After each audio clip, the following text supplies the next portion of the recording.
Let's have a little chat about monk mode. So if you don't know, monk mode is a modern trend where people are entering into a period of solitude, maybe for a month, 2 months, 6 months, a year, in order to focus on themselves or in order to acquire a certain skill. Since I was 18, I've always been fascinated with the idea of going to Thailand, shaving my head and becoming a Buddhist monk. Well, I shaved my head in the end, but I didn't actually go to Thailand. But the idea of going somewhere people don't usually go, being by myself, only focusing on meditation and the things that are essential in life, like self-reflection and working on yourself, really fascinated me. And I think as a society, we have a fascination with people who almost renounce the world and say, I don't want to play this game. I don't want to play this social game. I don't want to be involved in the things that everyone else is involved in. I want to focus on myself and I want to be as enlightened as I possibly can be. That non-mimetic wanting fascinates us.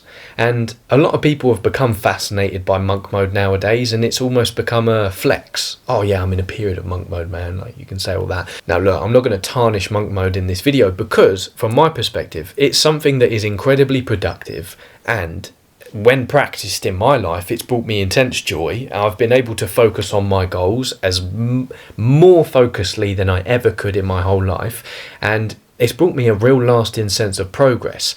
However, what I want to awaken you to is the potential bad side of monk mode when you're not able to snap yourself out of it. We're going to get to that a little bit later, and I'm going to build up to it. The best historical example I can think of someone endeavouring into monk mode would be Demosthenes. He was a Greek statesman and a very famous orator, but he didn't have the best speaking skills before he became a statesman. So in order to become the best orator in the whole of Greece, what he did is he endeavoured into a period of monk mode, you could say, where he shaved half of his head and he locked himself away in a basement in order to just recite his speeches and to really focus on his ability to deliver a message in the form of a speech. In fact, he would go so far sometimes as to put pebbles in his mouth, walk along the beach and recite his speeches out loud to give himself that extra level of test. Analysing those two examples of, Demosthenes and my fascination from being the age of 18 to going off into the woods of Thailand and becoming a Buddhist monk, they both have a slightly egotistic element to it.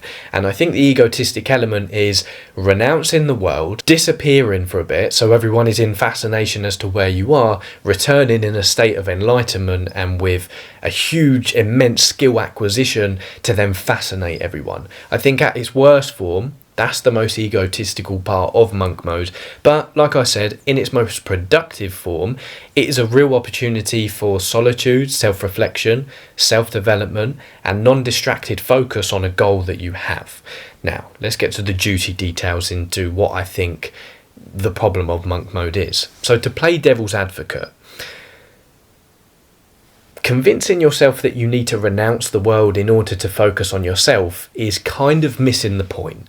Because unless you are gonna become a monk and literally renounce the world and say, I'm just gonna focus on the spiritual path, like I don't need money, I don't need material things in my life, unless you're literally gonna do that, you're gonna operate in the world to some degree.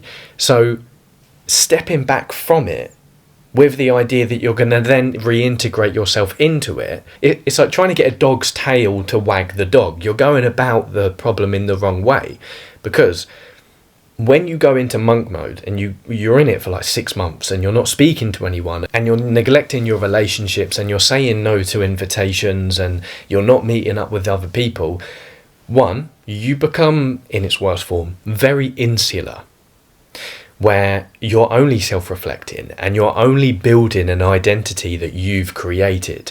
Now, in its worst form, that identity can become very warped without the influence of other people. Let me explain. What a good friend does, or what a good person does, they will playfully awaken us to our extremes that we tap into and then bring them to our attention so that we can laugh about them.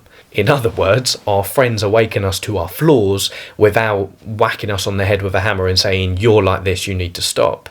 So in a way, being around other people offers us the opportunity to work on ourselves even more than you could in isolation, because we have the opinions of others to rely on in order to get a second opinion about maybe a quality we need to develop, or a skill that we need to acquire, or an area of our life that we need to improve. And thirdly, most of all, when you're in a period of monk mode, you're not socializing with people. So your social skills are going to decrease. And that clunky feeling when you're in a social situation and you've completely misread it because you haven't spoken to anyone within the past few weeks, that will become more and more apparent, which will give you the negative feedback to suggest to yourself that you need to be in monk mode longer because other people are annoying and you don't know how to manage them. So this cycle is created where you're in monk mode, you try and re-emerge, people annoy you, they distract you, you retreat further and think that you need more monk mode. So in a way, monk mode becomes an answer to your inability to be able to socialise with other people. And lastly, on the point of socialising, renouncing the world is to neglect the reason why we focus on ourselves in the first place. Because assuming the best here, I'm going to make the assumption that we do what we do in order to be of service to others. If you think I'm wrong, tell me in the comments. I'm more than happy to be proven wrong. But I'm operating here with the assumption that we act in order to improve others' lives and our lives and to work together. Endeavouring into a period of monk mode, you do so with the goal to focus on yourself to then be of better service to others. But the only way you can be of better service to others is to operate in the world with others. Now, the counter argument that you can make to that is, yeah, but Lewis, I cannot pour from an empty cup. I need to be alone and to work on myself in order to then help others. Now, what I'm going to leave you with is just a little suggestion. So I'm going to finish this. I'm going to conclude because I want to give you an actionable step here. If you're thinking about endeavouring into monk mode, I would suggest that you don't need monk mode. You just need clarity.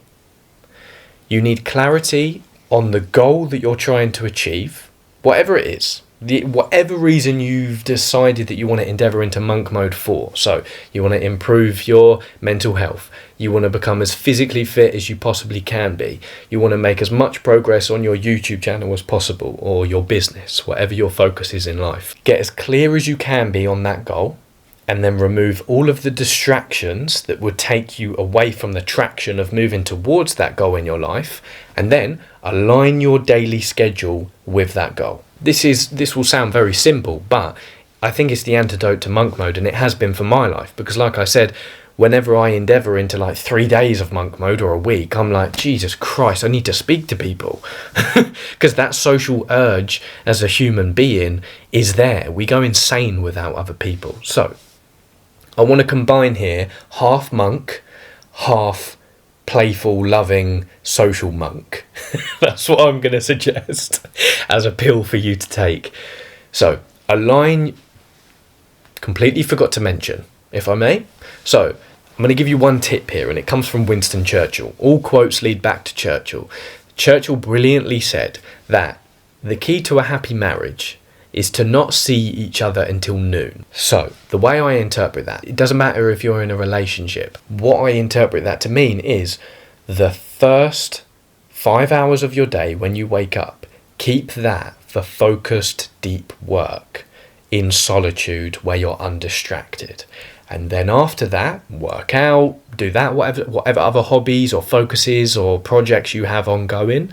And then in the evening times, schedule time for socialising. Schedule time for solitude and schedule time for socialising. That's what I would suggest for you to do, instead of convincing yourself that you need to endeavour into a 6-month monk mode. Kamas, I think that is pretty much all the points. And there's one last thing I'm going to mention here. Every now and then we feel the desire to go into monk mode because the world has got a little bit too much, our comfort has increased and the distractions are becoming rife in our environment. In that case, what you need is a refresher. Once a month, once every 3 months, once every 6 months, do something called a misogi. Now, a misogi is a task that you undertake in order to snap you out of the comfort and the lull and the rut that you've got yourself into. You can do this in solitude or as a group. If you're a man, I would definitely recommend doing it with other men, where you have one person as the shaman who says nothing and then they just onlook while you're doing the massage. Now, the massage is a challenge, be it physical, social, emotional, whatever endeavour in your life. Mainly it's going to be physical because they're the best ones. Now, there's 2 rules. 1, you can only have a 50% chance of succeeding at it. And number 2, you cannot die. So, if you don't run very often and you think you can run 10 miles, 15 miles is going to be a bit of a stretch, 20 miles is impossible, and Masoji is 25 miles. Now, the key is to fail, and you will be humbled after the activity. You will struggle, and you will come back into life with your deepest realizations and a renewed sense of vigor and purpose. The next video I'm going to upload is going to be all about this, so hold fire and we'll dive into this a little bit further. But just to recap, perhaps you don't need monk mode, you just need clarity over the goal that you're trying to achieve, and then you need to align your daily schedule in alignment with that goal. So the morning is focused on deep work and solitude, and then the evenings are focused on socializing, creativity, and being there for the people in your life. So I just wanted to play devil's advocate. Hopefully it was helpful. Don't forget to like and subscribe, and Merry Christmas, Happy New Year. I will see you very soon. And as always, I will be rooting from afar. Adios, muchacho.